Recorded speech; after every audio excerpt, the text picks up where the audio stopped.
Hey, welcome back, friends. TechTail here. I just wanted to get you guys up to date on what's going on the Twitch stream. I'll probably be doing these update videos once a week just to make sure you guys kind of keep up to date. The majority of it will be from my Ultimate Ironman account. So obviously, Ultimate Ironman on RS3. What the heck, man? That's not even official game mode. Yeah, but honestly, that's the way that Ironman started, just as an unofficial game mode that a lot of streamers or a lot of other people were doing. A lot of these clips that you're going to be seeing are going to be taken from the stream. I was playing music at the time, so I'm not going to be able to have the live commentary. So it's going to be all voiceover commentary until we get to the end when I kind of wrap it up and do a little bit of recording off stream. Okay, so as the levels that I've been getting are scrolling by, I do want to kind of go over what exactly an Ultimate Ironman account is. An Ultimate Ironman account is essentially an account where I cannot bank anything in my bank. If anything accidentally goes into my bank, it is stuck there forever. I never open up the bank. If I do ever unintentionally open up the bank, I will immediately close it, or if I accidentally deposit anything in there before I close it, it is stuck. If I ever accidentally take anything out of a bank, it automatically gets dropped. That is just the limitations that I have set for this account. One other limitation that I have set is that I will not be using auras.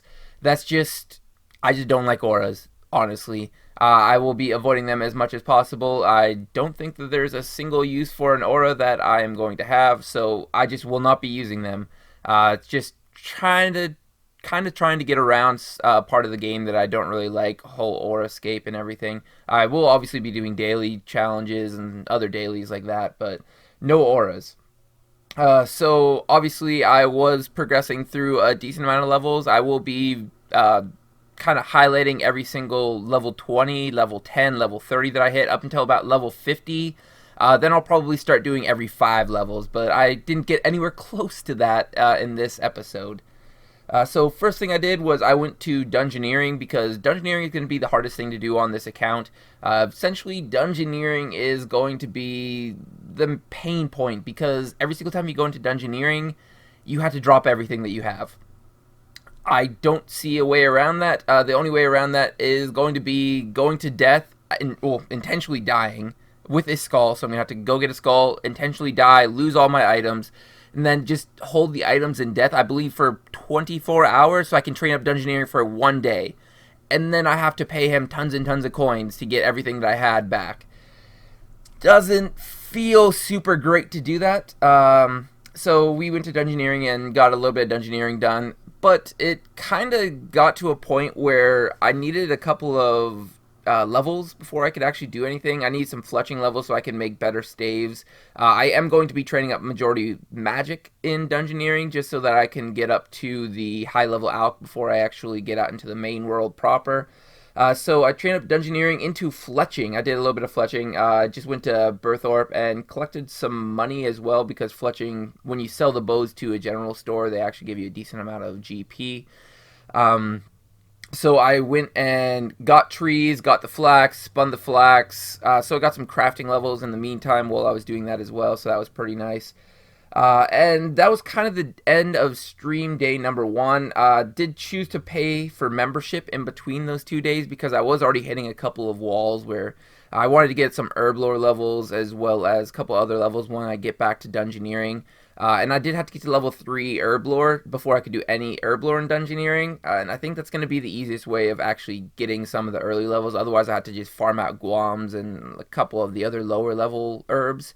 I think it's better to actually be able to use a decent variety of herbs. And the best way to do that is to train up a little bit in Dungeoneering. Not a whole lot, but get a nice base level 20 maybe in Dungeoneering. I'll eventually find a floor where there are a lot of farming patches, one right after the other, and should be able to get a decent amount of Herblore experience from that.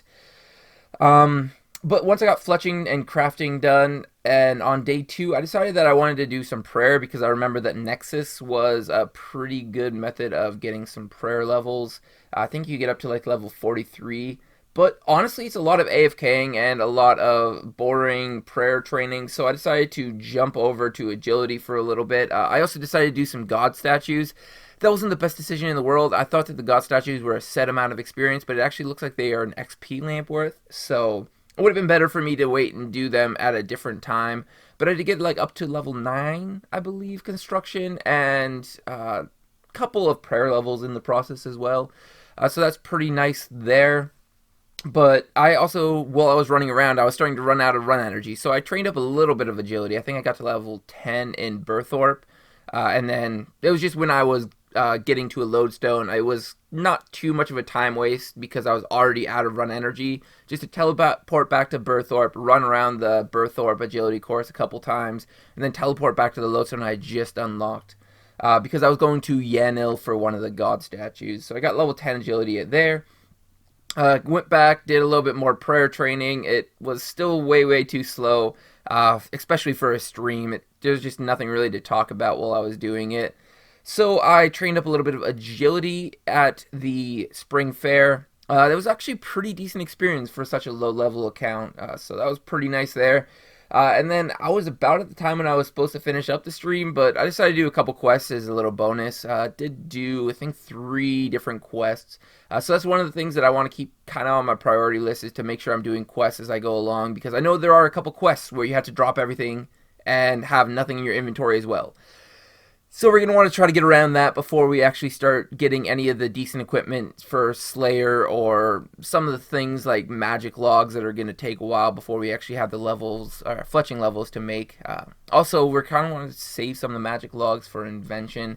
All in all, there's a lot to do, and let's go ahead and get into the wrap-up so that you guys can see exactly how far I've gotten on this account. Okay, so just want to do a quick wrap up on exactly what we actually have already done with this account. One thing that I have been doing while I've been editing this video is I've been just waiting for this Guam right here to actually pop back up. That way I could get a little bit of Herblore experience. It's really not a whole lot, but I wasn't really wanting to do anything off stream with this account, so that's just one of those things that I'm definitely not going to be doing on stream, just waiting for something in a store to be bought. I did get a Herblore Strange Rock, but all in all, you can see my levels right there. Trained up a little bit of melee combat. That's just because I was a dummy and didn't actually bind a magic weapon ever. So should have done that, but I had to train up a little bit of melee for just for Dungeoneering, just because that's what I had at the time. Did obviously complete the blood quest, Blood Pact, I believe it's called, something like that. Got Caitlin's staff, the Kale's charge bow, as well as the Reese's swords that I have in my inventory. So I do have slightly better than tier 1 equipment, not much better though. Did get a little bit of defense experience from that. Ranged, again, I trained up a little bit of range in Dungeoneering, and magic is where I'm going to be prioritizing the most that I can. Got a little bit of prayer experience from the Nexus. I still need to get some more prayer experience in the future, but for right now, this will do. I'll probably be doing that on the next stream, trying to get as much prayer experience as possible. It's up to you guys. Actually, let me know in the comments. Do you want this just to be a stream-only account, or do you want this to also have some off-camera leveling? I would obviously have to be recording the entire time to prove that I didn't actually go into the bank at all. I was kind of just focusing this as a stream only account, but there's already some AFKing in the works that I'm not 100% sure if I should be doing on or off camera, honestly. Got level 2 runecrafting somewhere. Oh, this was from Dungeoneering as well. Construction from God statues. Dungeoneering, I'd train that up a little bit right at the beginning. I do plan on getting back to Dungeoneering as soon as I get some of the base levels down that I actually want. Agility is just so that whenever I'm doing all the quests, I don't have to constantly be walking around. Herblore, like I was saying, just waiting for this guy, there we go, to get his 1 Guam in his inventory so I can make 1 more potion. This should actually give me level 4 right here. But that's all that I've been doing to get a little bit of Herblore training. Reason why I'm doing it that way is because if you check out the Dungeoneering section, the first Dungeoneering potion is at level 3. This is kind of an old version from when Herblore actually started at level 3. They never changed it so that these are changed to level 1. That means that I actually had a floor that was good for training Herblore, and I was not able to because I didn't have level 3 Herblore yet. Probably going to get level 5 Herblore before I actually head out of this place, just so that I can have 2 different potions I can make in Dungeoneering. Also, if I do level 5, I might kill a couple of white wolves and get some of their low-level herbs so that I can make some extra potions and get a couple more levels before actually getting to Dungeoneering. We'll see if that's actually worth doing or not before the next stream. Thieving really has no purpose. Not going to train that yet. Crafting, again, not a whole lot of purpose. It will make me a couple of lower-level armors in Dungeoneering, so I may train that up in the future, but this was just from spinning flax. Don't really intend on training up a whole lot of crafting. Think I did get a couple levels just from killing a couple cows as well and getting their cow hides. Fletching, this was the main reason I was doing it, or doing anything outside of Dungeoneering. At level 28, I can make blood spindle staffs. This is the tier 20 staff for magic. So once I hit level 20 magic, this will be extremely useful to have this. Once I hit 30 magic, I may jump out of Dungeoneering again and do some more fletching training. I'm going to try to do as much fletching training as possible in Dungeoneering just so that I can try to keep up with my magic levels with my fletching training. Slayer, I did get a couple Slayer and a couple of Hunter levels because when I was dropping off a couple of the strange statues, I went down into the basement of the museum and completed that little mini quest where you do all the questions. That was actually kind of fun to do on stream, so just realized how stupid I was at a couple of different things. I don't know what genius or whatever the heck the lizards are from. Yeah, that was kind of fun to do on stream. Got 1,000 experience in Slayer and Hunter. Skip over the first couple levels is always nice. Divination, again, no use in training that until I actually have the elite skill of invention unlocked. So I don't see a point in training that until I can actually make divine charges with them. We'll see if there's anything useful to do with the divine energy, but until then, I probably will just leave it at level 1, or if I really need to, I'll train it up a little bit in Dungeoneering. I don't think there's a really good way of training in Dungeoneering, but we'll see. Mining and smithing, again, just train up a little bit in Dungeoneering. I'll train these up as much as I get the ores. The ores in Dungeoneering are extremely expensive to buy from the store, so I'm not going to do any additional smithing training. And honestly, once I get up to concentrated gold ore, I think that's level 80 mining, I should get plenty of smithing training once I get up to there. So it shouldn't be an issue in the long run. The short run, this will be an issue to train these up. Fishing and cooking, I did get these all just from fishing and cooking in Dungeoneering. Anytime I see a fishing spot, I know that C2 fishing was actually really efficient back in the day.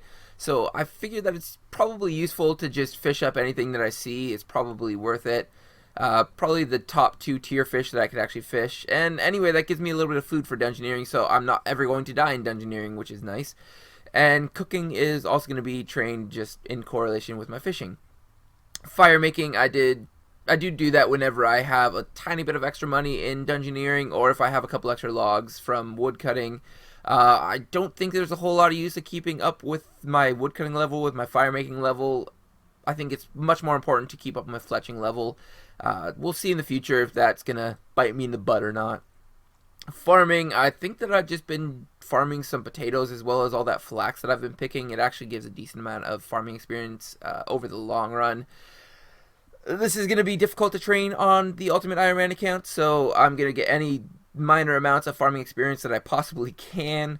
And summoning, I got a couple of experience just from running down to the summoning store way down here and doing a couple of spirit wolves. I think you can skip over the majority of the lower level summoning anyway with what is it? It's the whistle quest, whatever the heck that is. The one that actually introduces you to summoning. I might actually do that first thing when I get back onto this account. And I think summoning may be a thing that I may want to look into doing on Dungeoneering as well. I'm not 100% sure exactly how much experience these pouches are going to give you, but I know that the familiars actually are a decent amount of combat that it helps you with. Hopefully you guys are all enjoying this account so far, though. The Ultimate Ironman account can't bank.